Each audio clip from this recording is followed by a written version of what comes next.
Hey there, friends. I am so excited to tell you about something I've been working on just for you. It's called Illuminate You Collective. This is my brand new 8-week group coaching experience designed for women who are ready to step into their strengths, uncover their unique superpowers, and truly embrace their potential. Imagine this, a place where you can gain crystal clarity on what makes you you while surrounded by a group of incredible women on the same path. Together, we're going to dive deep with the tools that bring out your resilience, reveal your unique decision-making style, create your energy management plan, and help you build a progress over perfection plan for both life and business.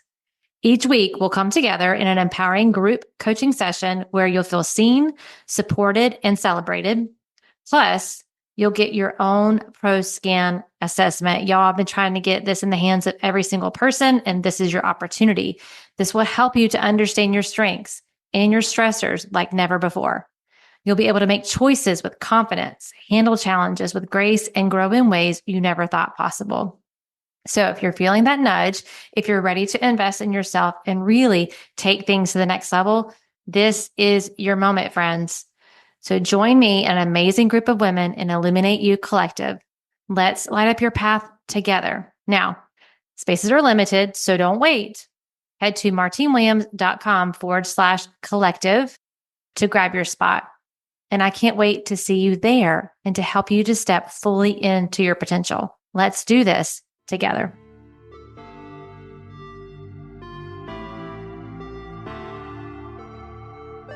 Welcome to the Life Coaching for Mompreneurs podcast, where you will learn simple solutions to win at work without losing at home. Hi, my name is Martine Williams, and I'm your host and CEO, your Chief Encouragement Officer. And this podcast is your one-stop shop to creating a burnout-proof life and business by elevating your clarity, confidence, and courage. Friends, it's time to say goodbye to being the yes girl, to procrastinating on your goals and living in overwhelm.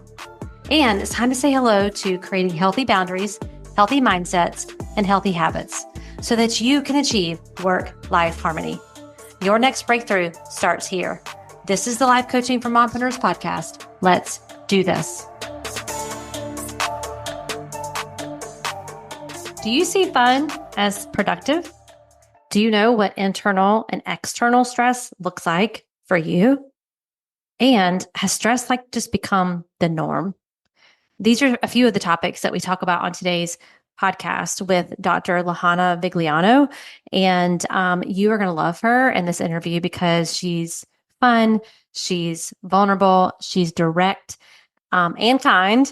And she's kind of like me, stepping on your toes, like telling you what you need to hear versus what you want to hear. And I love that about her. So let me tell you a little bit about her. So she leads a concierge functional wellness practice. As a doctor of clinical nutrition, she specializes in women's health, gut function, and metabolic optimization. So she is definitely someone who has a holistic, science-driven approach and empowers her clients to achieve optimal health and balance. So I'm excited for you to meet her. I'm excited to hear about what she does and how she helps you. And we're going to put links to all the things in the show notes for you, so don't worry. But let's dive right into the episode.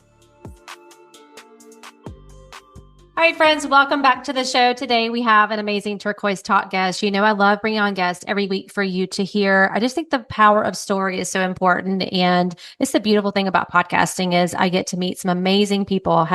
If I didn't have the podcast, that I probably wouldn't have a chance to meet and to bring to you to hear their stories of entrepreneurship. So Lahana, Dr. Lahana, I'm so excited to have you here on the show. So tell us a little bit about you and how you got into the work that you're doing today. Yes, thank you for having me. I agree. I've been podcasting since 2015 and now I do more solo, but I agree with you that sometimes this is like the best way to connect with people. And I've met some of my lifelong friends actually doing podcasts. So I fully agree with that. But yes, I'm Dr. Lahana Vigliano. I got into this, industry. I was like the weird 5-year-old kid that knew what they wanted to do. Now, granted, I thought becoming a doctor would be an MD, but it wasn't until I was actually in pre-med and I started honestly learning how they approach it is a pill for an L. And that really didn't sit well with me. Now, backing up a little bit, I did become a mom at a really young age. I was 18, 17. I mean, I guess that's not really young. I've obviously no younger, but I feel like your brain changes when you have Mhm. kids. You start thinking about things differently. And so I think it was just, which is crazy. I think back to it because I'm like, wow, again, I knew what I always wanted to do. And so it was such a shift of like, okay, this isn't sitting well with me. I feel like there's more to health than just prescribing someone a pill. And there's no other talk about that. Like, that's just pretty much how, conventional medicine is. And I'm like, but I want more for my kids. I don't want my kids to become a statistic. And then obviously, like, I want flexibility too and be there for my kids when I need to. And so I was forced to kind of take a nutrition class.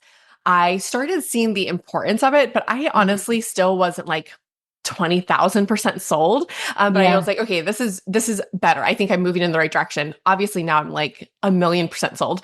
But when I was younger, when I was going through this, there wasn't a thing like naturopathic or functional medicine. Mhm. Like it was pretty much like you're Yeah. either super woo woo or you are conventional. Like there was really no in between.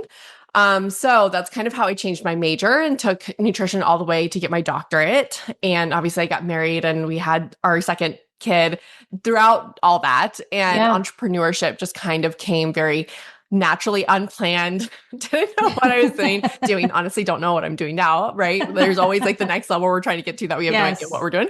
Yes. But when my daughter was younger, and when I had her, I was like, gosh, I had to go back to work because I was so young and we just moved out to our first apartment. I was like, I had to go back to work when he was 2 weeks old.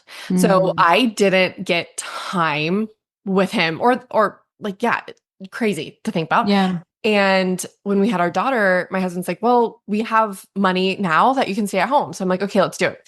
And then like 8 months in, I'm like, okay, I really like want to put my degree to use, or I was just kind of not getting Mhm. bored, but just, I Yeah. knew that there was something more to me. Mhm. And so that's when I was like, let me just start a podcast and let me just start a blog and let's just see where this goes. And then obviously I've been doing this for almost 10 years now.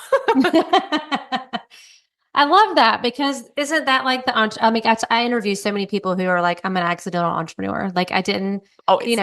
I did not pursue entrepreneurship. It pursued me, or I had a real compelling reason why I wanted to create the results of entrepreneurship, which is the flexibility, the Hmm. time freedom, being able to be your own boss and make your own hours and all of those things. So I don't think we can talk about that enough because I know there are Yeah. people who are listening today who maybe have that urge or they have that inward feeling of there's more, right? There's more to me. And it's not the downplaying of the mom role because motherhood is it's amazing, right? All But encompassing. right, it's all encompassing. And for some of you, that is where you feel called and where you want to live and hang out. And Yeah. that's what you feel like is your main role on this earth and purpose on this earth. And there are others that feel like you did and like I did, where it was a both and, like I stayed Yeah. home too. And then I'm like, wait, but I want to help people. And I know I'm not doing what I went to college for. I was an exercise physiologist for 7 years Oh, in cool. cardiac rehab. So I did it for 7 years. I can say that. I actually did when I went to school for 7 years. And then I came home to be with my first son. But like you said, like I just knew there was more. And even as my journey progressed into entrepreneurship and me being with the same company for 16 years and building a very successful business there, then I got the feeling again, there was something more. And so Yeah. I think for those that are listening, like just embracing that journey and embracing the evolving of your brand, the evolving of what your current career is today may not be what it is even 6 months from now or 6 years from now, and just being open. Yeah. Yeah. I Yeah. love that. Yeah. Being Yeah. open-minded for sure. Yeah. And I'm now looking back, I'm like, I'm so glad I did that switch. My life, I feel like would look so much differently. And it's been really cool to see. And honestly, there was a lot of growing up with my kids. I grew up with my kids. I still am growing up with my kids.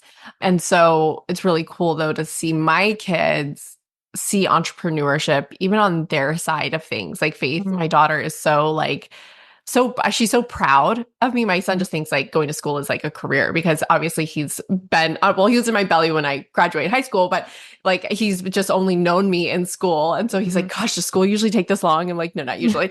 But hearing my daughter little things, like she'll tell her friends like, yeah, my mom has her own company. And it just makes me so proud that like, that's what she sees. And she obviously sees that I'm present with her and that we're doing things. But I do think moms, when they are entrepreneurs, are super hard on themselves for trying to Mhm. do it all. I think there's a lot of guilt that doesn't need to Yeah. be, but also prefacing anyone that does Enneagram, I'm an Enneagram 8. So like that's like I have very strong personality.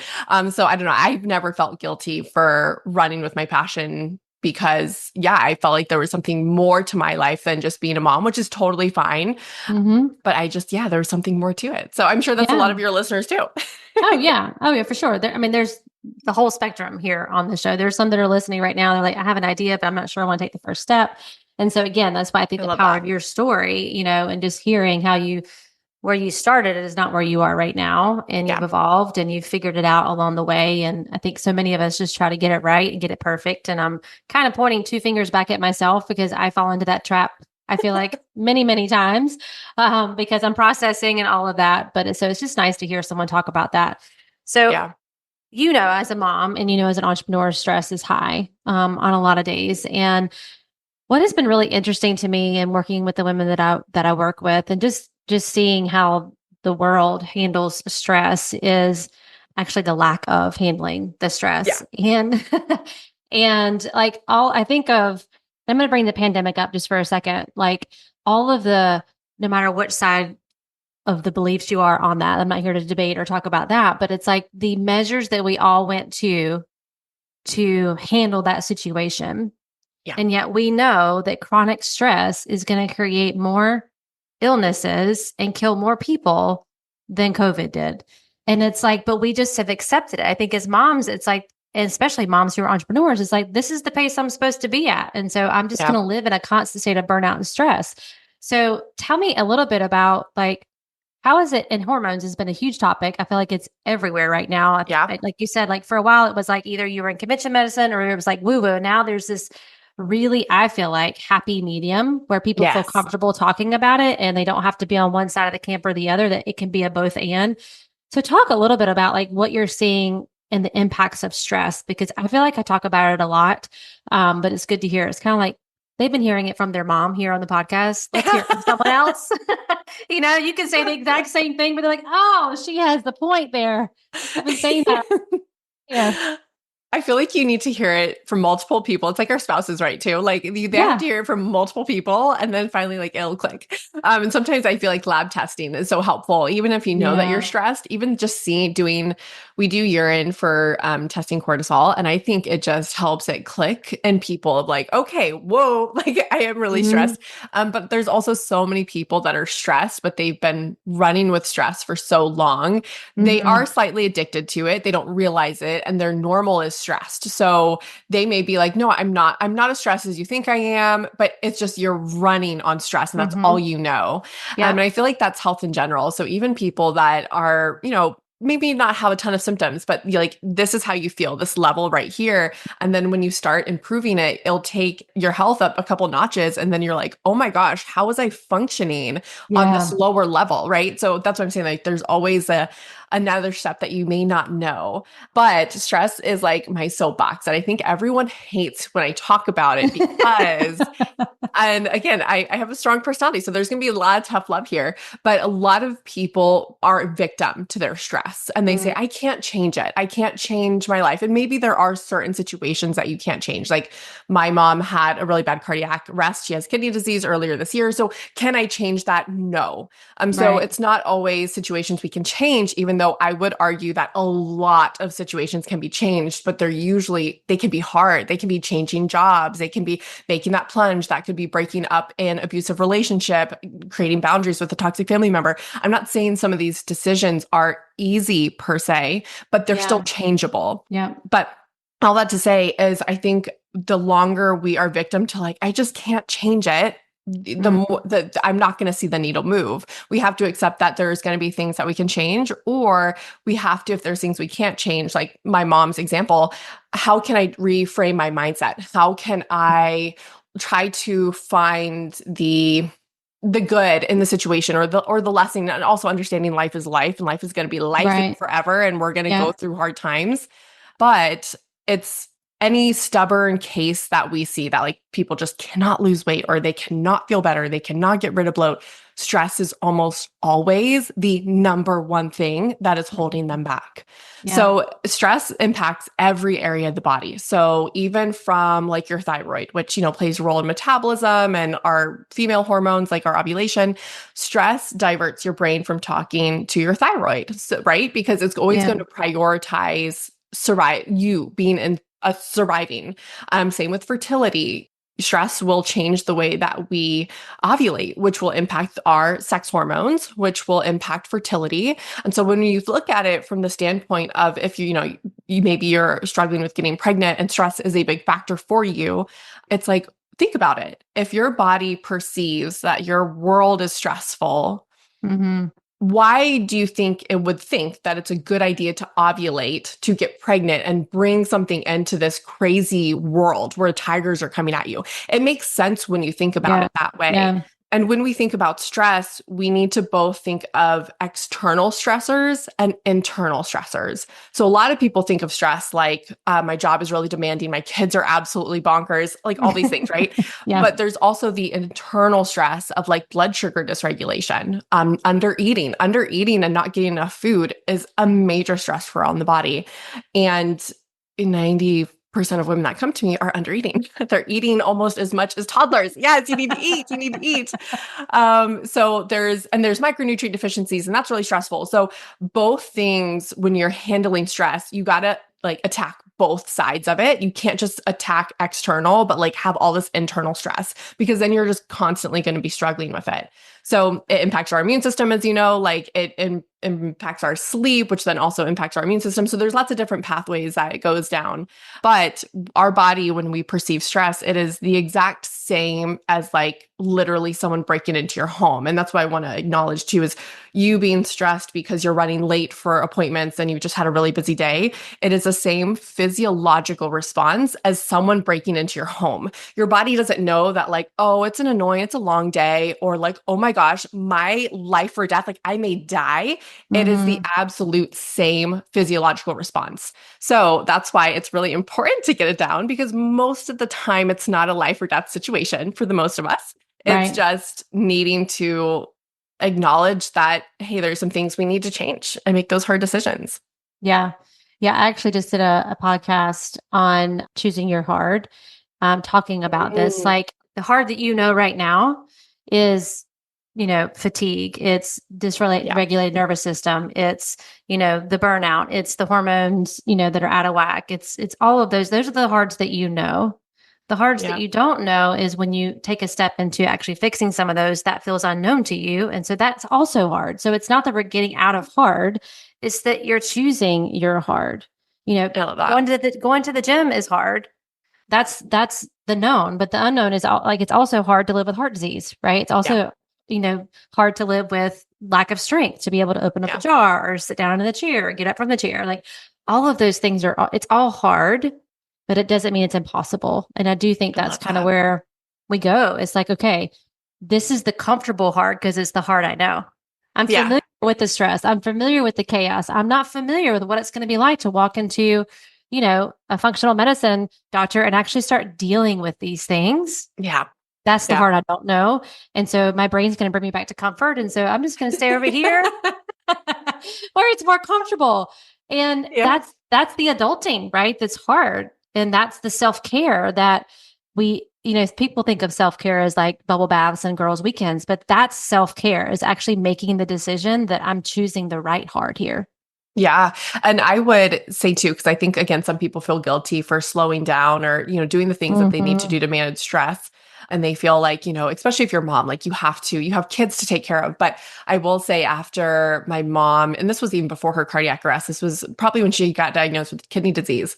I was thinking about it on a walk and I was just thinking like, wow, my mom she definitely did not live a healthy life at all. She will be the first, like probably to admit, actually, she might be in denial. She's like, I live fine. But looking back and like, no, she did not take care of herself whatsoever. Smoked since she was a teen, like you name it. So it's not surprising that she's not well. But I was thinking of how selfish, even though she thought she was being unselfish, But now she has placed a burden of worry on me as her child. And that if that's one thing that I learned was like me taking care of myself and prioritizing my self-care is going to benefit my children long term. Because Yeah. I'm sure, yeah, I'm gonna die, even though I'm gonna die like I'll be 100. So that's like my goal. But they will still have to deal with that. But I want them to not have to worry about me when I am 70 and I want to be running around with my grandkids. I don't want to place that burden on them and hold it Yeah. off for as long as possible. So I feel like I didn't really realize that like that just idea of, wow, if my mom took care of herself, I wouldn't have stress of worrying about her health right now. So you're actually doing such a service for your family and your Yeah. community and your friends when you take care of yourself. Yeah. Yeah. And you just can't show up as well. If you're Yeah. exhausted and burnt out, then those moments with your kids, the moments in your business, you're less productive, you're less present Yeah. probably. And it is such a mindset shift. And I feel like we're gaining some ground with this. I do Yeah. think that the hustle culture is starting to lessen because people are starting to see like burnout's real. Like it's not Yeah. just for the people that are grinding it out 70 hours a week. Like it's happening to moms every single day Yeah. as a mom and as an entrepreneur. So Yeah. knowing that the people that are listening today, the women that are listening today are moms and are entrepreneurs, one of the things that I hear from them is I don't have time, right? Yeah. So when you think about managing stress and helping them, like what are some like practical things that don't either take a lot of time or a lot of money? That's what I hear the most. Like, oh, that means I have Yeah. to go and like, spend a bunch of money on a long vacation, or I have to go and spend money on this and this and this, or I don't have the time.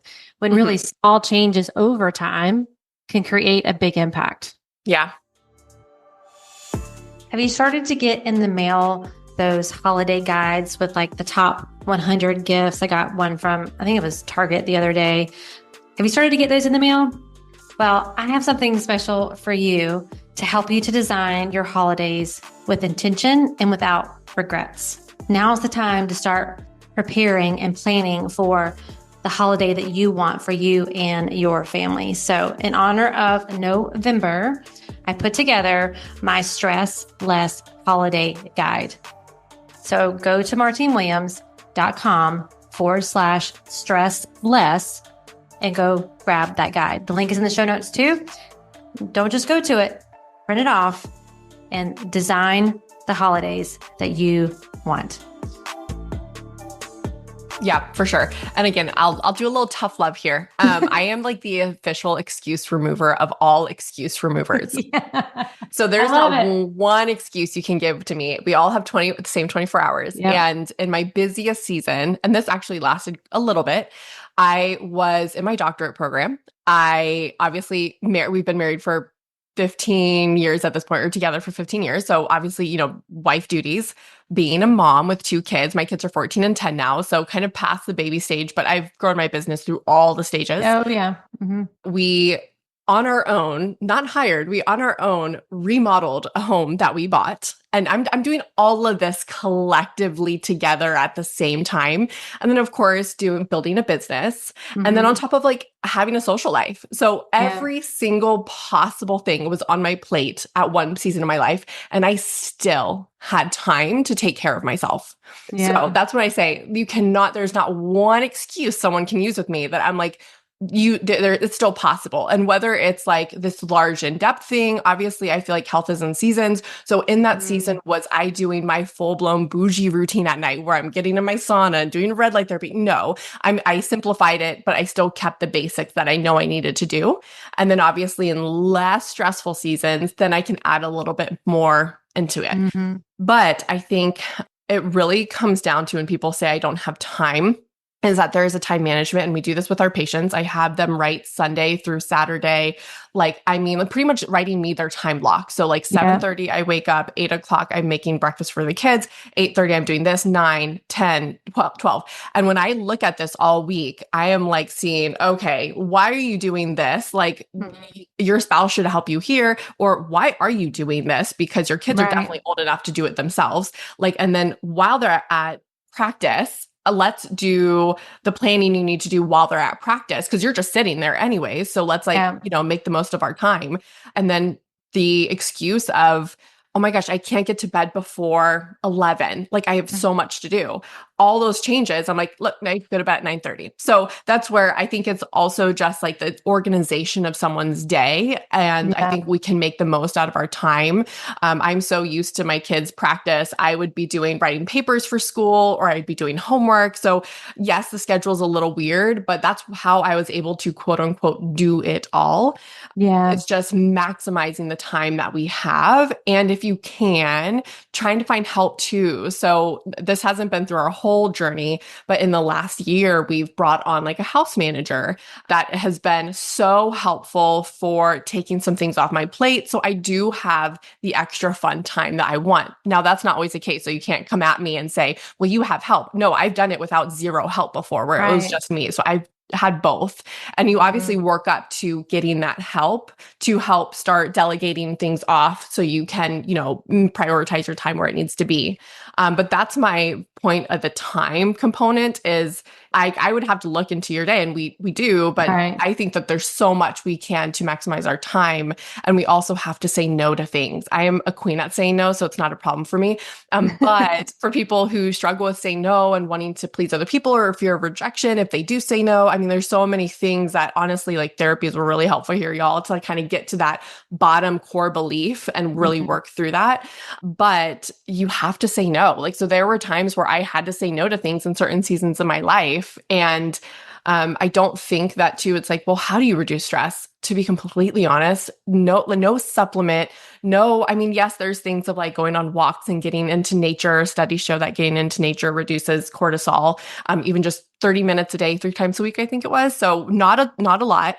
So yes, there's those things, but honestly, I think it's just putting fun back into your day, like, Yeah. or into your week. We don't have to, it's not hard. And so for me, that looks like I'm going to watch some Netflix shows usually with my kids. Again, I'm maximizing my time. I'm spending time. We're watching something that I enjoy, or like I love reading. And so like making time to read books, not self-help books, reading fun books where I'm in this fantasy world that I'm actually not in, but I'm just watching it or reading it.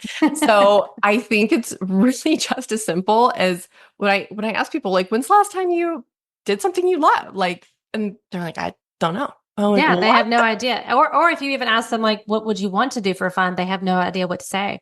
It's so Yes. common. It is so common. And so if you're thinking that and like you're listening to us talk and you're like, okay, that's me, like you're not alone, number one. So don't let your brain go into Yeah.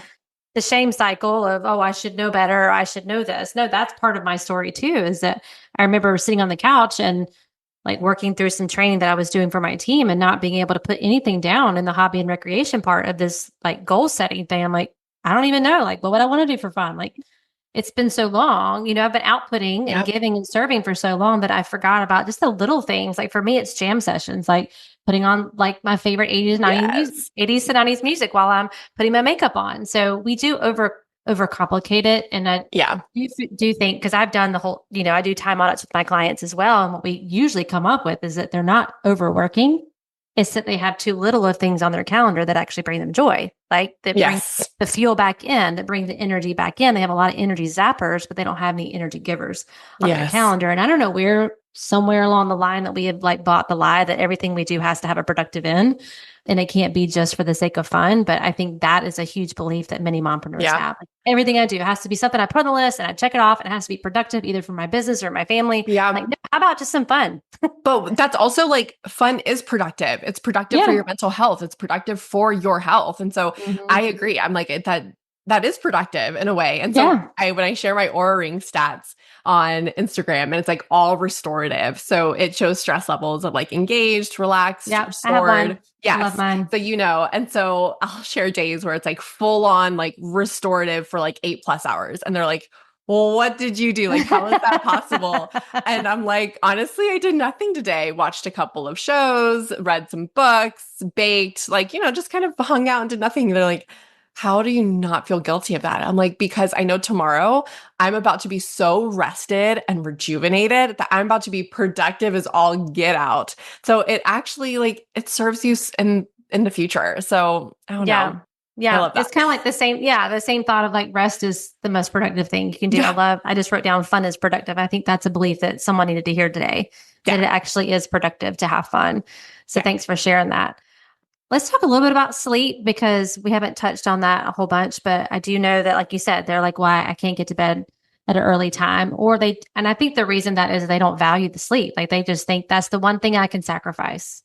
Yeah. But really, like it's one of the most success tools you can have in your tool belt is a good night's sleep. But so many, and listen, if you are a mom of littles, I get it. You're sleep deprived right now. Yeah. It's a season. It's a Oh, yeah. season, friend. It will pass. I promise. Yes, it Uh, will.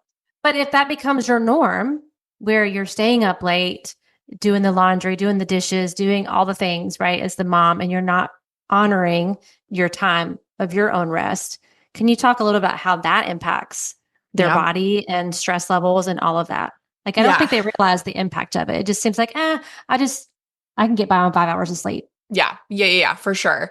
Like I said, I think when your health, you only know what you know. So Yep. when you start moving up the levels of health, you're like, oh my gosh, how did I function?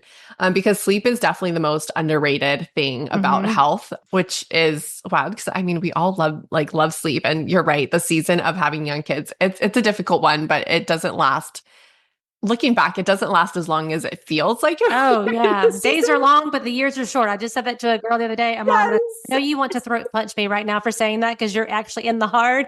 I said, but I promise you, the Yeah. days are It's long, but the okay. years are short. Before you know it, they'll be 20 and 17. That's what mine are right now. And it's just Oh like, my what? gosh. How did we get Yes. there?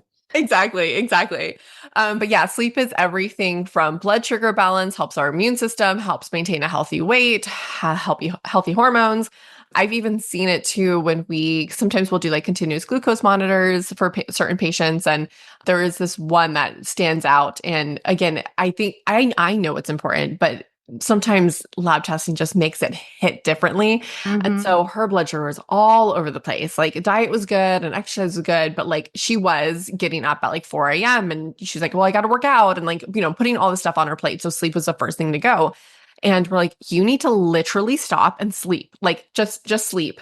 And there was like weeks where it was like just such wonky blood sugar. One night of sleep, her blood sugar was absolutely perfect the next day. And it is wild to think that, Wow. like, Yeah. wow, one night of bad sleep can make you more insulin resistant the next day. When we don't have sleep, our hunger hormones are so thrown off. So not only are we going to like eat more in general, we usually crave not ideal things. And I'm so hungry on days like I don't know, may not sleep well or whatnot. And I hate it. So I'm always like, I'm Mm-hmm. going to bed first thing. But with stress, when we don't sleep, we have higher cortisol. So less sleep equals high stress hormone. Mm-hmm. That's going to throw up our sex hormones. Now we're going to have increased inflammation. Now we're going to have brain fog. Like it just totally impacts again, same with stress, impacts every single area of our day and our health. Yeah. So what would you say is the most helpful sleep routine to help people or establish some type of sleep routine? Like I've heard it takes 2 hours really for your body to get into like a super restful state before you go to sleep. So like winding down the day instead of like go, go, go, and then just plop in the bed, like that's going to interrupt quality sleep Yeah. as well. So I think for people like, again, it's kind of like, well, I don't really need a sleep routine. I'm just going to go, go, go, and then fall in the bed. And then they don't get that Yep. quality sleep during the night. So what are some helpful tips you may have for someone who's trying to establish a good sleep routine? Yeah. Consistency is definitely the number one thing is just being consistent with, I'm going to start winding down at like 7 p.m. so I can go to bed every single night at 10. As you with the Oura Ring, you know that consistency of your sleep wake cycle is so important, probably the most important thing because Okay. it may feel a little fuzzy at first, but once you get into that routine, you'll feel like, oh, my body's starting to naturally wind down at 7 without even trying. Oh, I'm getting very tired at 9 o'clock. Oh, I'm actually like going to bed at 9:30. So it is so important to just find that timeline that sticks for you. And then I think too, what you do throughout your day really impacts the quality of sleep that you're going to have. So making sure that we're eating enough, but also making sure that we have like a healthy carbohydrate at night, because that can help produce our serotonin, which makes melatonin, which is our sleepy hormone. I also think that getting sunlight the first thing in the morning and you can combine it with some grounding, which is the bare feet to the ground, to the grass.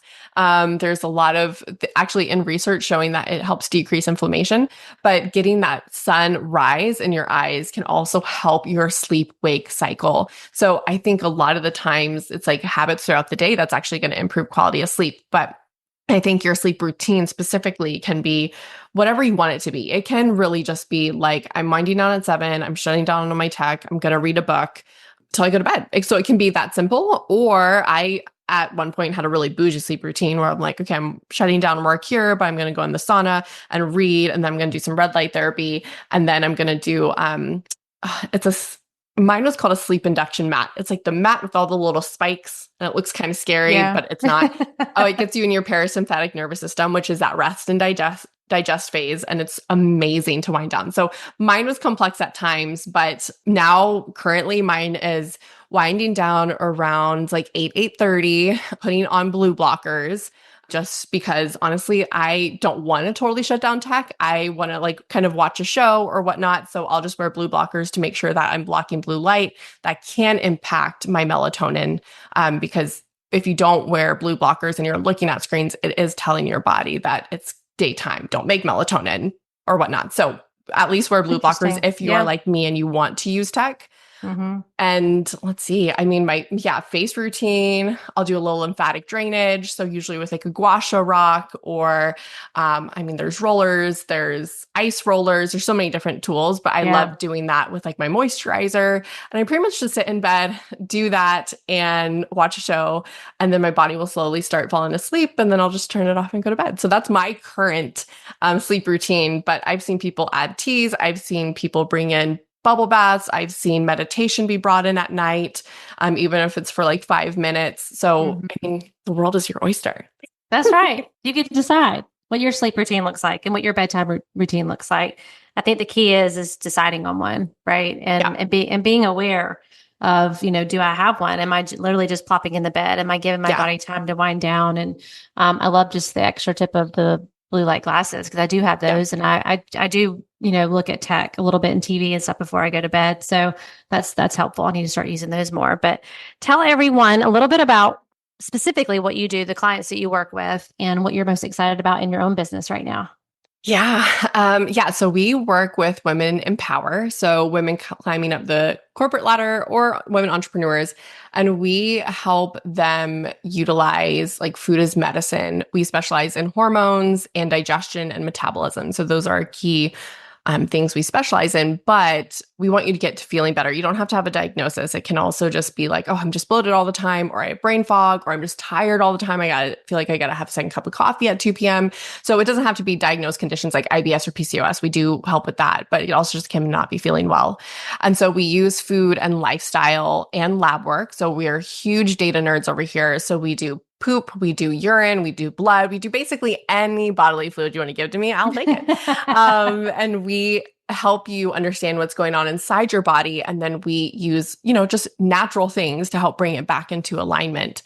And then obviously our goal is to get you feeling better, but it's also then we start transitioning to like longevity, right? Because yes, we want you to get to feeling better, but how can we stay that way? How can we get to the next level? How can we age gracefully and make sure that you are in your prime, even when you're 70? Because I actually have seen 65-year-old women that are literally healthier than my 25-year-old patients. So age is just a number. I don't think that has to be like the downfall.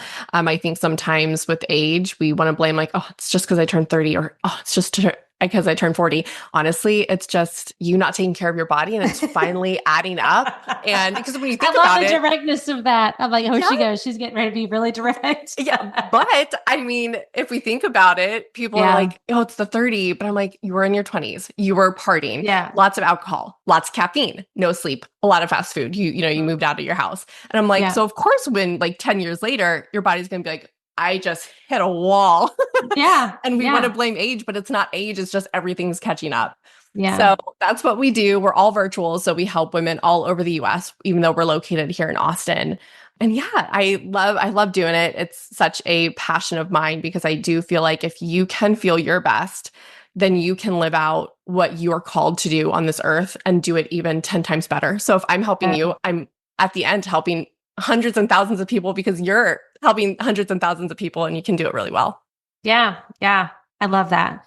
Well, we will put links to all the ways that they can connect with you in the show notes. So I really appreciate this honest and direct and kind way that you have presented today. I love that. I'm the same. Like my client, I'm like, y'all know I'm going to give you tough love. Like, this just because I love you. Because I love you, I'm going to say probably what you don't want to hear, but what you need to hear. Yes. So I appreciate that you have a similar style. So if you could leave the listeners with just one final thought, either about mompreneurship or just about their health in general, like what would you want them to know? I would just reiterate that taking care of yourself, even in the season, is going to be beneficial for the people you're trying to serve in your business, for employees as your business grows, and for your family and your friends and community. Please, I think there's a healthy amount of selfishness that we need to take back that we've just kind of given away because everyone comes before us. I think that's very natural as a mom, but let's add a little bit of selfishness so you can, be the best version of you. Yeah. Yeah. Love that. All right. Well, thank you again for coming on the show. And I can't wait for everybody to learn more about you. Again, we'll put everything in the show notes for y'all that are listening. And y'all know that I'm believing in you always, and I'll catch you on the next episode. Well, that's a wrap, friends. Thank you for tuning in to today's episode. I really hope it met you right where you are and gave you some encouragement for your day. Could you do me the biggest favor and leave me a rating and review? Seriously, it's the best way for you to support the show. And while you're there, be sure to follow the show so you never miss an episode. Thanks again. And until next time, I am believing in you always.